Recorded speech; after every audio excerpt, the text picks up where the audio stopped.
Welcome to Game Set Match Up, the podcast where we talk everything partnerships, the good, the bad and the ugly. Welcome to Game Set Match Up, the podcast where we discuss all things partnerships. I'm your host, Greg Watts, and please welcome our guest today, Paul Wren, Head of Sales and Partnerships at Odeon. Paul, hello and welcome. Thanks, Greg. Good to be here. Lovely to have you. How are things in the Emerald Isle today? Oh, good. A bit rainy, but nothing different. Well, we're in London, so we're in very similar boats. Well, look, starting with an overview, if we may, can you tell our listeners a little bit more about who you are, your background, your current role, and a little bit more about Odeon? Not that it needs really any introduction, of course. Sure. Thanks again for having me. So, Pleasure. I'm really excited to be here. It's my first podcast, so looking forward to it. So my background is in sales of one type or another. So for the last 20 years, I've done pretty much every type of sales that you could think of. Back in the day, I started out doing a bit of door-to-door sales, basically. Yeah, I know. Yeah, great sympathy for me. But yeah, it was tough. I used to sell participation in surveys, so that was quite difficult and certainly an experience. I also did some Guinness promoting from pub to pub back in the day. I'll resist any stereotypes. Yeah, exactly. Yeah, really leaning into my Irish stereotype, which was great. But the main body of my career has been predominantly in selling services or within retail sales and even a little bit of media and events. So over that time, basically, my role has evolved into a focus on creating mutually beneficial partnerships. And to be honest, it's felt like a really natural progression over that time. I've been with Odeon nearly 18 years now. I'm currently, as you said, the head of sales and partnerships for the UK and Ireland. And as of today, my role really is all about driving strategic partnerships that add real value, both for our business and for the brands that we work with. And as many people who listen to the podcast, I'm sure will be familiar with Odeon. It's the most iconic, if not the most iconic cinema brand in the UK. We're the number one cinema chain in Europe, and we're part of the biggest cinema chain in the world, AMC Theatres. And we've a real rich history in entertainment and a real passion for delivering unforgettable experiences for moviegoers. And I suppose at the heart of it, our mission isn't just about showing films and selling popcorn and Coke. It's about creating magical moments for audiences. And we view that partnerships play a big part in delivering on this mission. I should know this. Can you remind me, how old is Odeon? I really should know this. We're coming up to one of our birthdays. So we were founded in 1929. So we're coming up on a big birthday. So funnily enough, a lot of people don't know this. Odeon stands for Oscar Deutsch Entertains Our Nation. Oscar Deutsch. Yeah. So I didn't know that. Yeah. So the brand is absolutely steeped in history. You need to give it a look on Wikipedia. I will. So you're going to be 100 years old in a few years' time. Yeah, we will indeed. Looking forward to celebrating that birthday.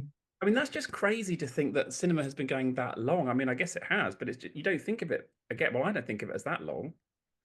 Yeah, and there's always been a real love affair with cinema in the UK and Ireland in particular. So it's great to see brands like Odeon continue to survive and thrive over that period of time. Well, that brings us neatly on to the next question, because I really want to ask, and I know that our listeners will be keen to hear, how have you seen Odeon's approach change since you've been there when it comes to creating partnerships over nearly 20 years? Yeah, great question. I think partnerships have always been a really important part of what we do at Odeon. But I would say that the approach has definitely evolved over time. So in the past, partnerships were often quite transactional, or there were things like sponsorships or branding, that sort of thing, which is absolutely important, still has a place today. But now it's about collaboration and long-term value. So when we look for partnerships and when we look for partners, we want partners that align with our brand. We want partners that will enhance our customer experience and the brand's customer experience. And we want something that brings a real fresh take. We don't want it to feel old hat. So, for instance, a Gold Star partnership for us is something that feels truly authentic. It benefits both sides. And most importantly, it excites and adds value to our guests. And that's customers on both sides of the partnership. And I think all of that sums up to a Gold Star partnership, a great partnership. And a great example of that at Odeon today is our partnership with Vodafone. So if you're a Vodafone Happy member, which is their loyalty scheme in the UK, you can get two tickets for £8 Monday to Sunday at Odeon. You can get 2 tickets for £16 Monday to Sunday at Odeon. And I think this partnership is important for a few reasons. Firstly, they're a leader in what they do. We're a leader in what we do. So if you're a Vodafone Happy member, whether you're a couple or a couple of friends or whether you're a family, you get access to the best content in the best cinemas at the best times. And that is a reason to believe in Vodafone as a brand, and it's a reason to believe in Odeon as a brand. And I think it really encapsulates everything I've just said about why partnerships are important at Odeon and how we've evolved over time. You pretty much answered our next question, but let me ask you. No, it's good. But let me ask a different spin on it. So looking at partnerships, because after all, they are the lifeblood of businesses. What's your definition of a business partnership, and how do you go about creating them? So you've talked about shared values, shared objectives, shared missions, but and you've talked about a move from perhaps a transactional relationship like sponsorship. Maybe you could go into that a little bit more. Yeah, I think you've summed up some of it there. So real partnerships are often omni-channel. They're not just about one little thing. They normally have a lot of stuff built around them because that's what makes them valuable to the brands, right? Like taking the Vodafone example I just gave you, there's quite a lot of brand trade-off from Vodafone side, quite a lot of brand trade-off from our side, where there's a lot of Vodafone visibility in Odeon and a lot of Odeon visibility in Vodafone. And for me, that's actually kind of demonstrates one of the big reasons why, one of the big things that defines a good business partnership. Yes, having shared values is very important and making sure that they're mutually beneficial is important. But I think the definition of a really good business partnership is that it's built on a foundation of trust between the parties. So, yeah, exactly. So you obviously know this from your own work, but like partnerships aren't just about revenue. It's about creating something that neither party can achieve on their own. So when we approach partnerships at Odeon, the first question, front-of-mind question that we always have is how can this be a win-win? Because that's how you build trust. And building trust takes time. So we want to work with brands that enhance the customer experience and add real value. But to do that, you need to build a connection with the brands. You need to feel like both of you have skin in the game. So yeah, it's about trust. It's about creativity. It's about alignment. It's about shared vision. But, chief among all that, it's about having the right people working together with both brands to achieve that together. So yeah, trust for me is paramount. It's probably the best definition of a business partnership I've ever heard, actually, if I may. I mean, and so if I can explore that a little bit more, I mean, I think I believe that trust is the cornerstone for any strong relationship in life, whether it's a personal relationship or a business relationship. Because if you have that foundation of trust, you can do anything. You can have disagreements, you can celebrate, you can fall out, you can do, but you've got that trust, and in the full knowledge that whatever you say or do, you're going to be okay. And I think that's it's wonderful to hear you say that. I mean, I think that, and again, you touched on this earlier, that I think there's nothing wrong with a sale. So my definition of a sale versus a partnership, a sale is perhaps more of a one-time transaction. Nothing wrong with that, nothing at all. It has its purpose. But perhaps a partnership is more, as you say, long-term, based on trust as the cornerstone. Yeah. You were going to say, I'm so sorry. No, I agree. I agree with everything you said. Have you had any examples, or what examples have you had, obviously not naming any names, of partnerships that have set off to be partnerships where it's quickly become out that that's not, you're not going to have perhaps those shared values or that trust in place? And what would you do in those situations? Yeah, it's a very good question, and I will refrain from using any names. Yeah, sorry, I had to say that. No, you're okay. Yeah, often, as I'm sure you do, and I'm sure many people who listen to the podcast will have experienced, quite a lot of times you're reached out to under the premise of building a partnership by brands or people who represent brands. I'm of a view that it's fairly easy to unearth when they are genuine, when they are not. So, I often think partnerships that are built on trust very quickly develop in a way that people put their cards on the table quickly. So I always set out my stall quickly when I'm starting a partnership conversation. And in my experience, most genuine partners do the same.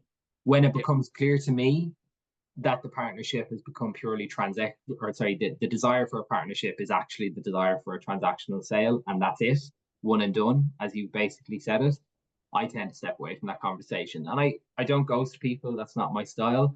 I would very quickly tell them that I'm not interested, it's not for us, and I would end the conversation cordially. But yeah, I mean, we are in the business of partnerships. If we wanted to buy something, we would reach out. And there are oftentimes people who do reach out to me to sell something that I happen to have a need for at the time. And therefore, we will engage that individual. But I think in partnerships, if there isn't that feeling that both parties have skin in the game, it's time to say no and walk away. And that's exactly what I do. I think so. And as you say, you can do it very politely, and you can do it without ghosting people. I think that's a real common thing these days. Of when someone's approached, when they're being sold to, I think a lot of people would just perhaps ignore. But whereas I do a similar thing. If I might just say, well, look, thank you so much for reaching out.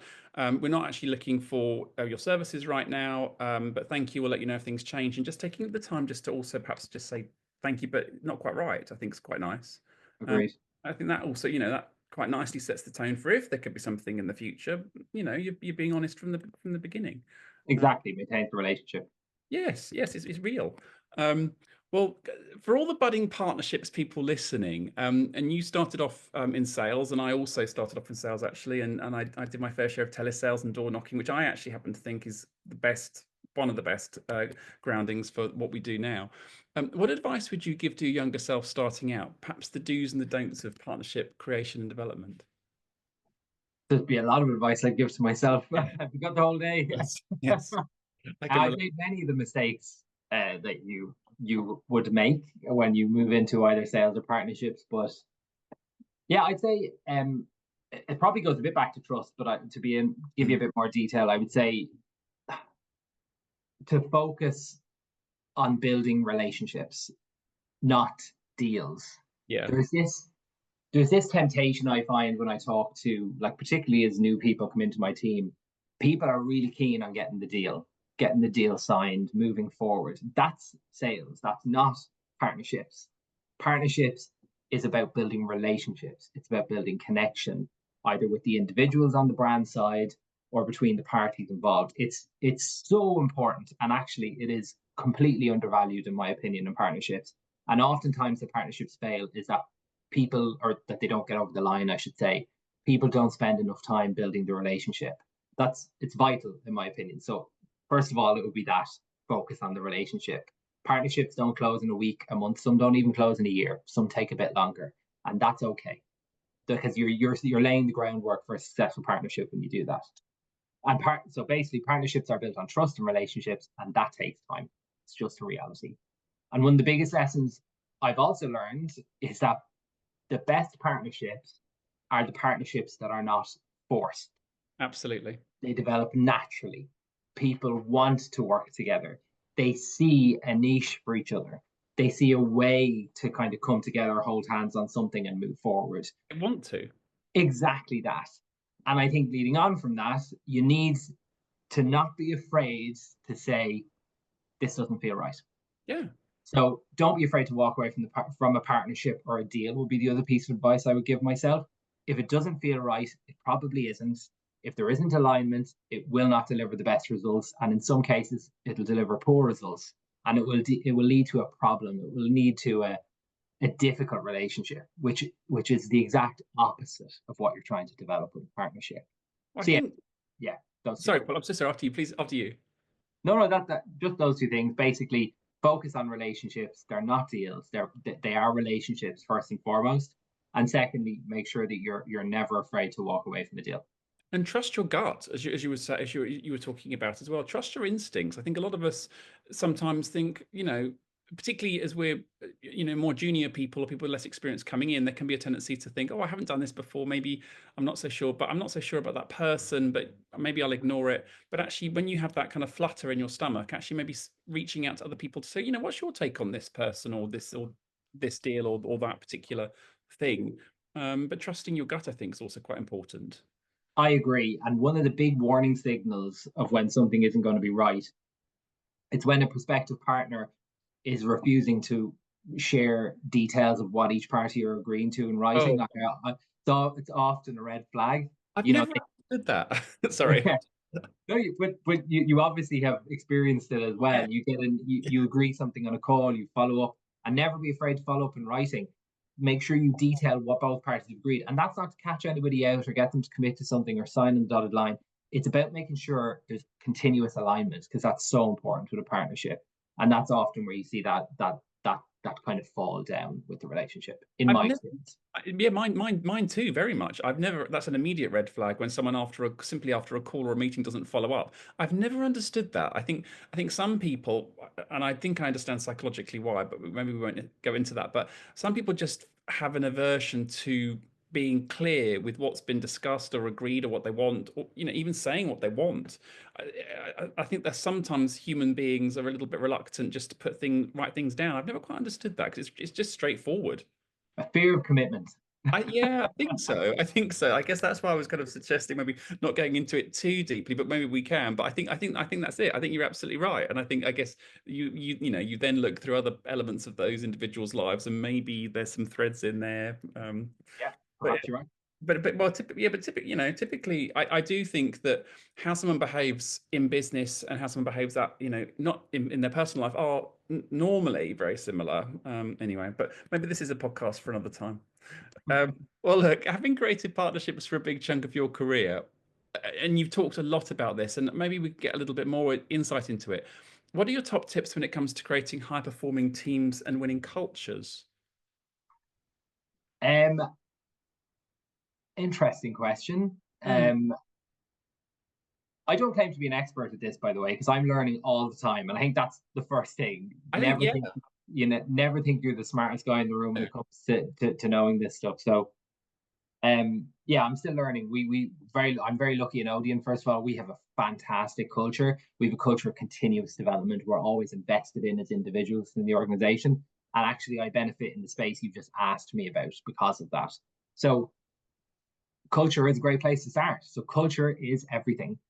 I personally believe any team, but in the context of partnerships, a partnerships team really thrives on collaboration. And I do think that applies to any team, but it is particularly important, in my view, in partnerships or in any kind of role like partnerships that has quite a lot of stakeholder management, both internally in an organization and with another organization, particularly Absolutely. if there are many of these conversations happening at the same time, right? Because you have to manage a lot of people, with simultaneous work streams, and you have to do it efficiently. So collaboration is absolutely vital. I also think curiosity is extremely important Yeah. in partnerships in particular. You need to be able to go, I wonder if we could do this, or I Yeah. wonder if we could do that. Do you know what I mean? Like, for instance, during the pandemic, one of the things we worked on, we were like, how can we use the cinemas during this period? So we I ended want up to talk talking about to that. Mm. yeah, we ended up talking to the Scottish courts, and they Huh. ended up partnering with us to host jury trials in the cinemas through the majority of the pandemic, Didn't which know that. solved a problem for them. They got to try some of the most vicious criminals in our Oh, cinemas, but equally, it filled a revenue gap for us. So it wow. yeah, great partnership, and it endures today. We are still doing it in a couple of cinemas. So I you had know, no it's idea. yeah, really interesting one. So being curious is important because you question what you view to be the limits at which you can push something, and I think that's vital with a partnerships team. I couldn't agree more. I think sorry, Paul, I keep doing this. You Okay, things which prompt me to think of other things. So please continue. So hey, do you want to make the point? no, you go, you go. And then the last one, and I think this is an undervalued trait or skill or whatever you want to call it in individuals.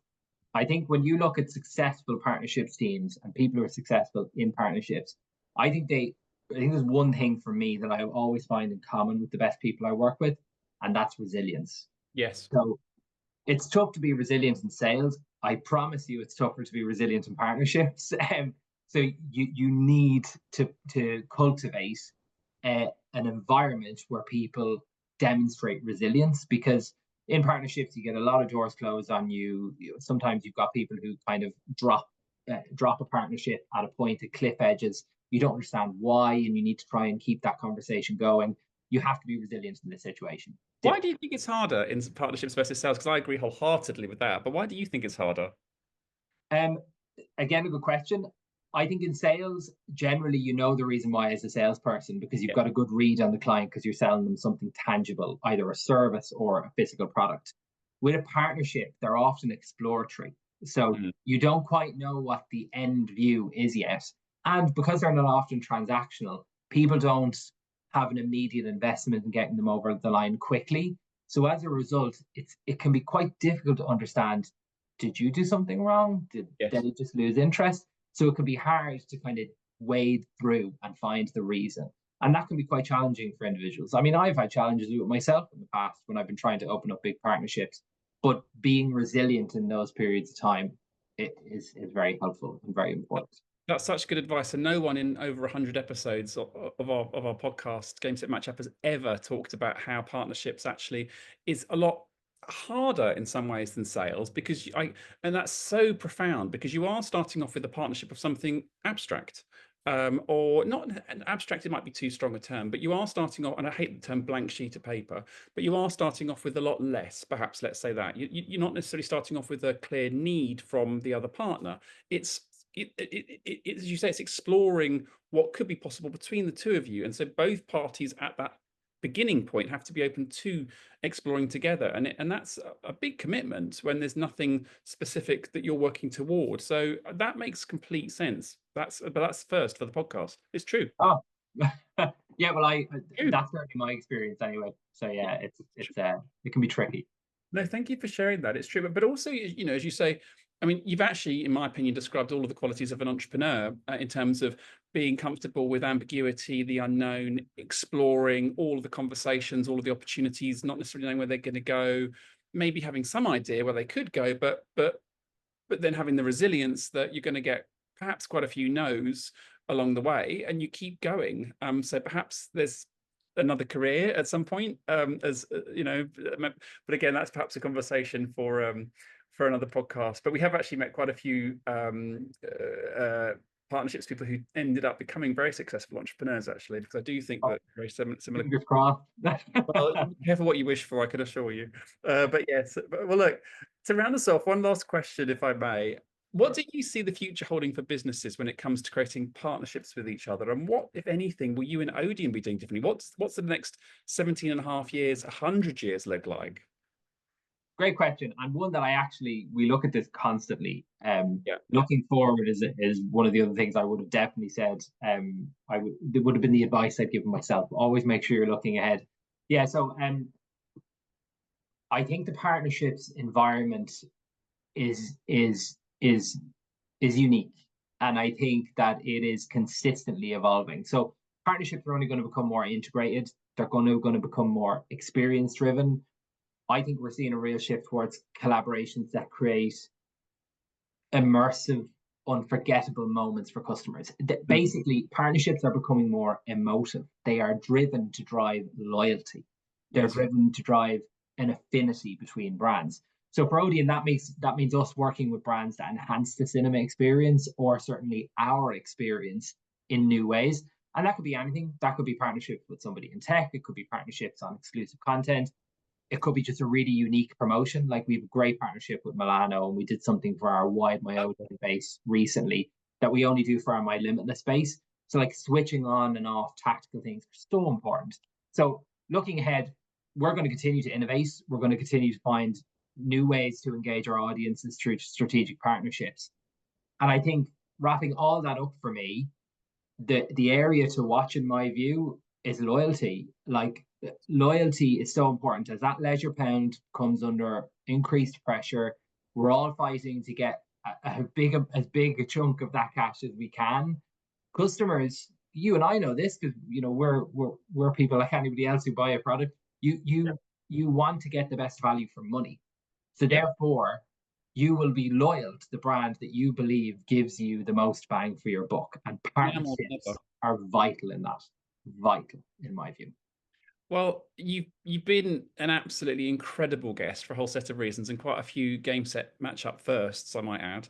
Maybe you can come back in, whenever it may be in a few months, perhaps in a year's time, to share what's happened in the past year, because you are pioneering, you specifically are leading and transforming the experience of how people go to the cinema, and how partnerships and experiences and memories and loyalty are created. And so you really are an absolute pioneer in this field. So I must say thank you so much for joining us on Game Set Matchup, and wishing you a wonderful weekend, and look forward to seeing what the new set of partnerships looks like for you over the coming period. Thanks for having me. I really appreciate it. Oh, you've been a diamond. Thank you. Take care. Take care. Cheers. Thanks for joining this week's Game Set Matchup. Tune in to hear more about the need to knows and the do's and don'ts when it comes to creating successful business partnerships.